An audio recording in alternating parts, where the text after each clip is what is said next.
Hey, this is Healthful. I'm Emma. And I'm Jade. So grab a tea and let's get started. The more and more I hear that intro, the more I think it's some really bad porn. The weird sipping and they're like, damn. It sounds a lot like the Pornhub intro. Not that I know that. Doesn't it? I don't know. Oh yeah, you wouldn't know. I don't know.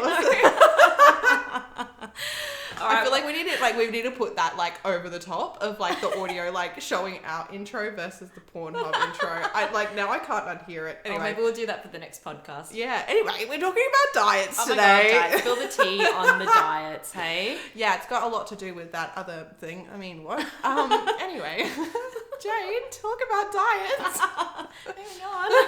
Diets, man. I don't know if we should. I mean, there are diets out there because I think it should be more about lifestyle shifts and changes and stuff rather than a diet per se.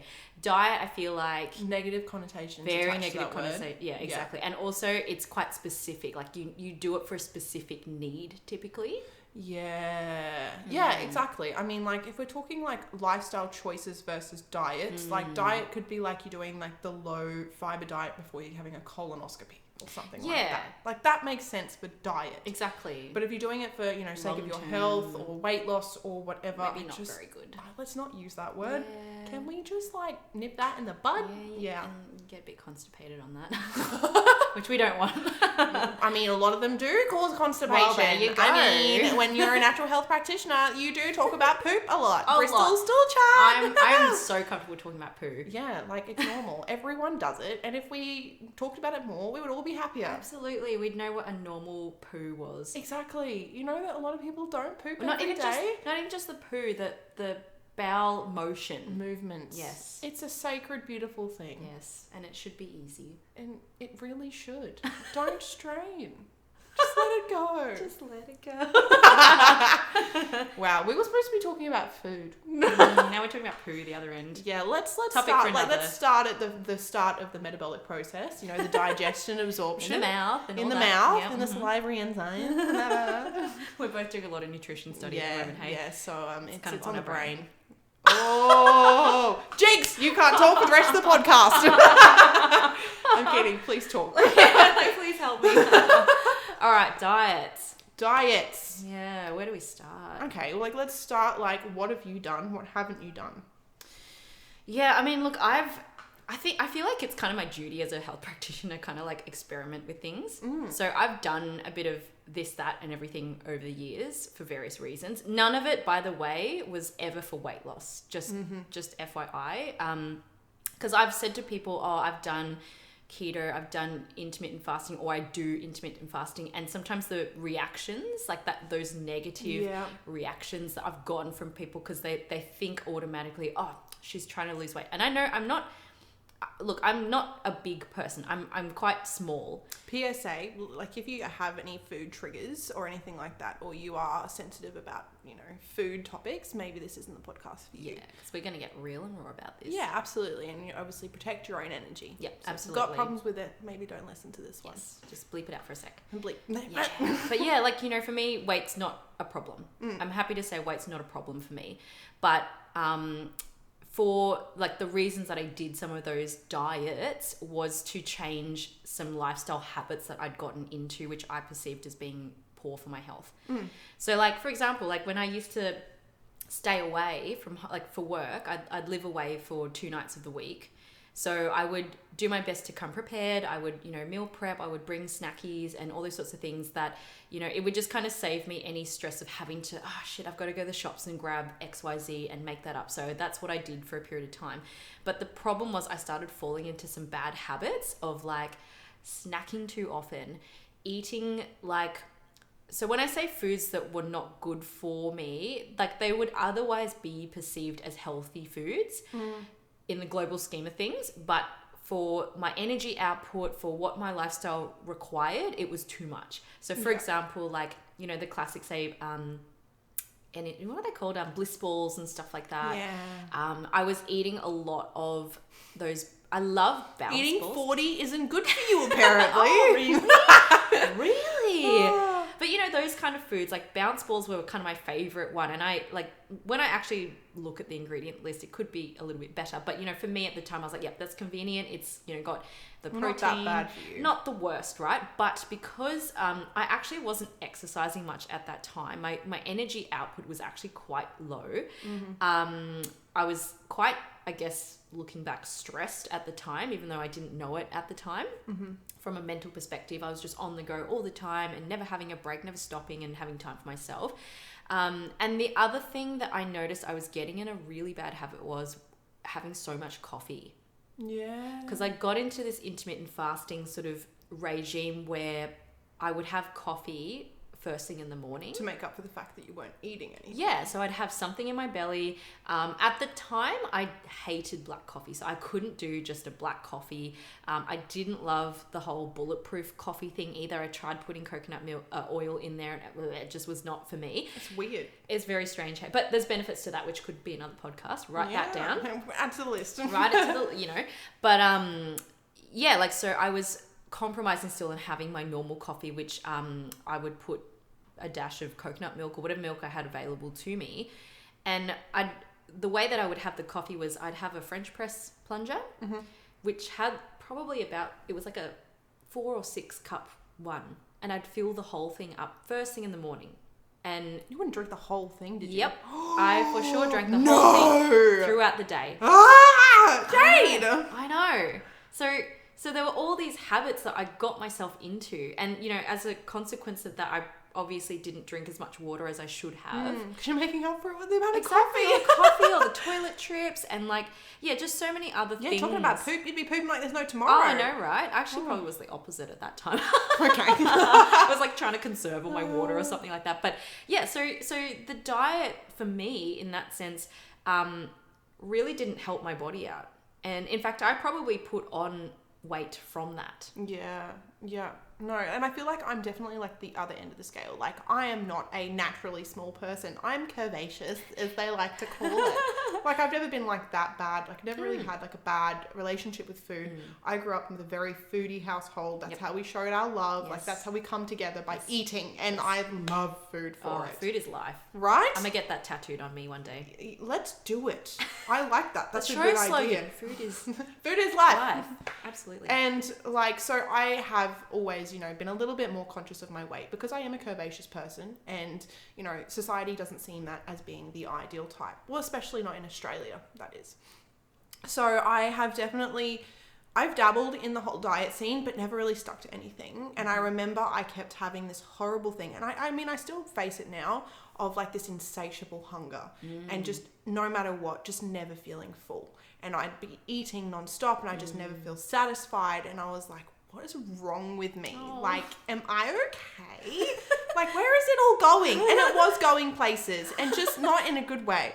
And like, I already knew that I had intolerances and stuff I had to deal with. And after chatting with you, like, I thought, okay, maybe I'll give this, you know, like, intermittent fasting thing a go.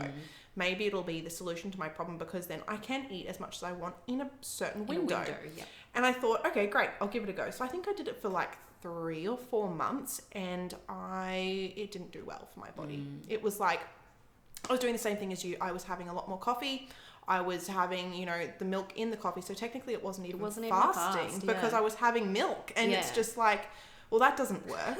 I wasn't drinking nearly enough water that I should be. And I was finding that in the window I could eat. I was eating so much because I was so hungry. Because I had been starving my body the whole day, you know? And it's just like, for some reason, I thought this was going to be the magical solution to my problem. And thought I was going to lose all this weight and be super skinny, which is just toxic all in itself, you know? Like, let's not open that kettle of fish. But, you know, like, it was just... it became this sort of solution, and it what started out to try and fix this problem of overeating became this negative relationship. And then I'd feel guilty. Oh, hi, Lulu. That's my cat, Lulu. She's coming to say hi on the podcast. And like, it turned into this horrible thing. And so like, after a bit of time, I was like, okay, this isn't working. This is not for me. And it kind of went through like its ups and downs. You know, I tried, you know, like, okay, I'll just cut out all my sugar and blah, blah, blah, stop drinking for a while, and just kept like putting all these limits on myself and being like, nope, there's something wrong with me. The solution that I found was I recently sought help please do this. I went to a nutritionist, and so Endeavour has a student clinic. Endeavour is the university that I study through, and they have a student clinic, and they offer nutrition consults at a very, very cheap rate. Yep. You're welcome, Endeavour. Like, oh my gosh. But yeah, it was amazing. And I chatted to my nutritionist about this problem I was having. And I was like, I'm so hungry all the time. And I don't know what's wrong with me. And I know that I'm putting on all this weight because I'm eating more. And I never really ate bad stuff. Like, I eat pretty well. But it's just the quantity. But quantity, I could eat so much and never feel full. Yep. And I chatted to her, and I went through my whole diet and ended up doing a diet diary and everything like that. And she told me that I was missing out on, like, I was having a third of one of the food groups that you're supposed to have in your diet, and which was making me literally not full. And it was your soluble fiber.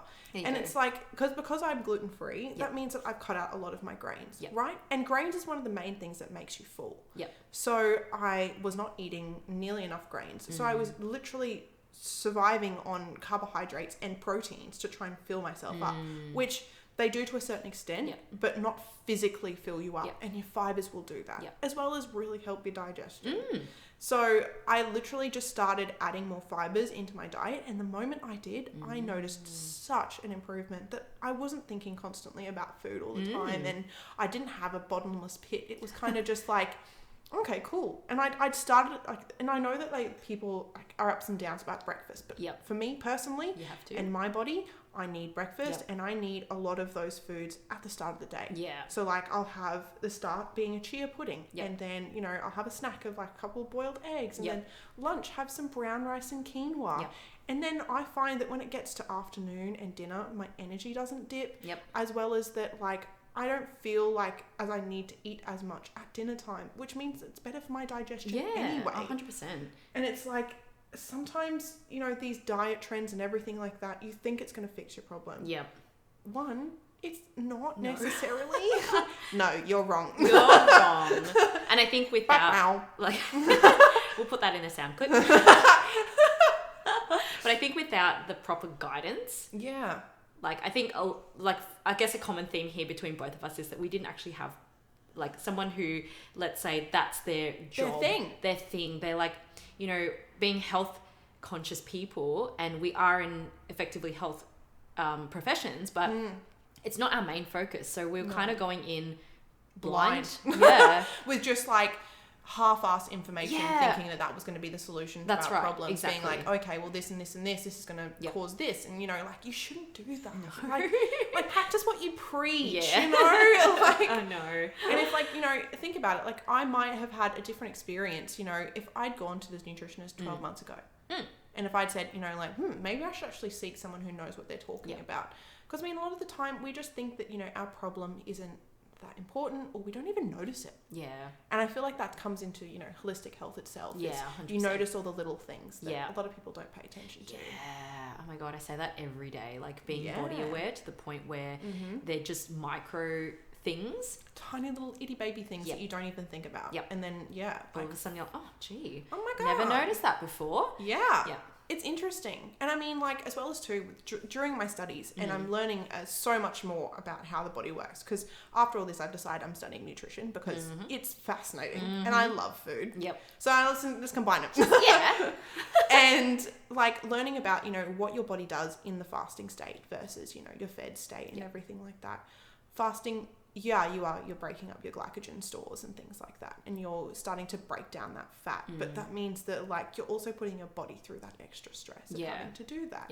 And it, you know, like, it's this perfect balance, and it obviously comes into play, like, every person's different. You know, if you have diabetes, if you know, like, or even down to your gender. Oh god, like as women, we've got hormones that are so influential on our system compared to males who, yes, they have hormones too, but they're not as cyclically affected by them. They're not linked to the earth in the way that the women are. You know, like, 100%. I noticed too that around my period, like, it was way worse, the insatiable hunger. Like, a week before my period or a few days before, I was 10 times more hungry. And instead of beating myself up, I started reading. Wow, that sounds so nerdy. You freaking nerd. Yuck! Reading, ew. sure. But like I started like paying more attention to like my cycle because, you know, as women, we're not just, you know, bleeding and then we're not bleeding. That's not the two phases you're in. That's why it's called a cycle. Like it just it's a continuous thing, but in different phases. The circle of life. Alright, where's the cat? I'm gonna hold it up. I was just thinking that too. Simba. But like I absolutely noticed that, you know, and I looked into why I was so hungry and in that phase, and it's because that's when your body's getting ready to like cleanse itself. Grow a baby. Which we don't want right now. No, or ever. If this does not apply to you listeners, that's just fine. ignore that. We love your children. Yeah. We just don't want ones of our own. Well, not yet anyway. So. Yeah, and it's just like, you know, your body is going through something really dramatic and really crazy and kind of magical, if you ask me.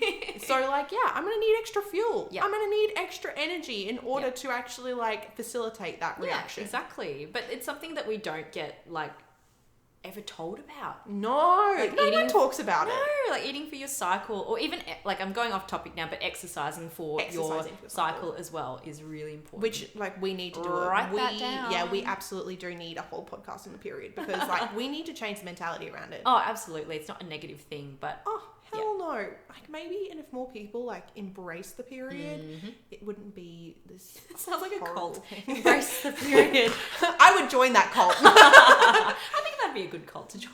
Yeah, right? Like, let's just go into tents and praise the fetus. I don't know. What do you No, uterus. Fetus. What?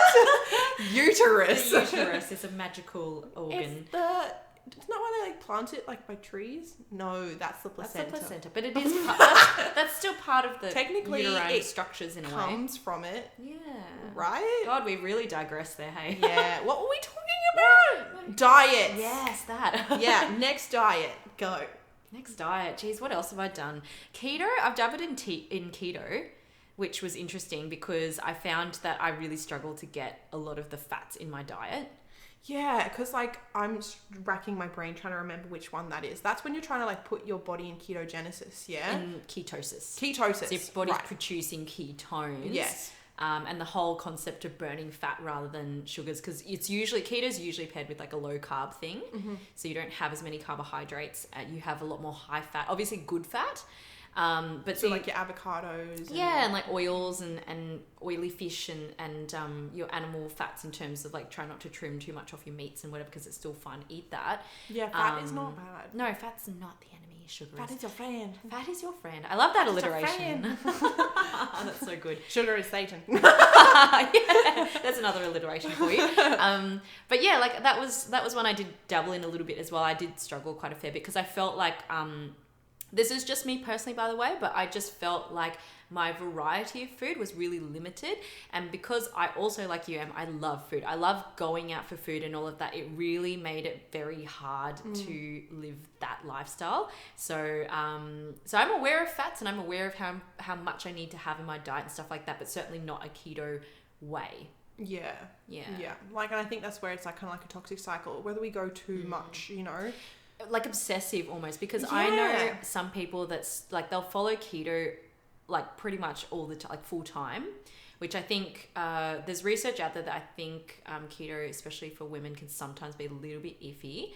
But anyway, that's another topic. But yet again, women and men are very different. Exactly. But yeah, somebody that followed it full time, and it got to a point where they're like, oh, like for example, like I won't quote this exactly, but for example, like Oreos are keto friendly. Like I know they're not, but you know, it was something like that where they would come up with all these food products that you could cleverly label as keto friendly. Yeah. And so people got obsessed over like labeling and not actually eating real food. Yeah. Do you know what I mean? Like, it's like when like the whole vegan trend, right? Like oh Oreos are vegan. They're like, oh my God, they're healthy because they're vegan. They must be healthy because they're vegan. When in fact, actually like looking into more research, I'm not trying to say it's like bad for you per se, but it certainly lacks a lot of nutrient content because you're being so restrictive by not having animal products. Yeah, absolutely. And I mean, I think it comes down to like that every single person is different, which is what we like literally beat the hell out of. Is like everybody is different and everybody functions differently to different types of diets. Yep. You know, it might be someone who is vegetarian, you've been vegetarian your whole life, and you get a huge variety of different fruits and vegetables and nuts and seeds and legumes and everything, and you are the healthiest person out there. Exactly. Which is awesome. And that's great. We're so happy for you. Here well for done. you. Snaps.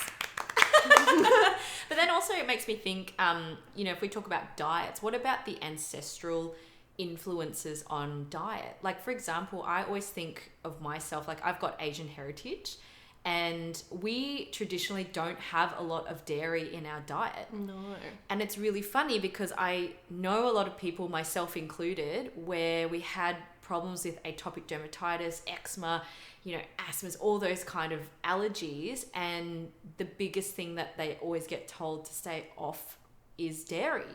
So it makes me wonder as well, from an ethnic point of view, does a diet work for every race? Oh God, no. And I mean, like, that comes down to like, to our literal core being. Like, I've often heard people talk about like the Mediterranean diet of like eating less portions of meat, you know, like more fish, you know, and it just being more about vegetables. Like they talk about, you know, the blue zones and the people who are living the longest and how they eat. Like there is this like island in Korea where everyone is over 80 years old, and if you're 80, you're kind of seen as a 20-year-old, you know, and everyone's like 130, and like they showed what they eat. I think it was Jamie Oliver who did it. It was a very interesting documentary. I loved it. And like they would literally have the smallest, tiniest little portion, like probably the size of like 2 Oreos of meat. Of meat. And the rest of it was vegetables. It was grains. Fermented it was like foods, probably. fermented foods, you know, like, and that was their diet. And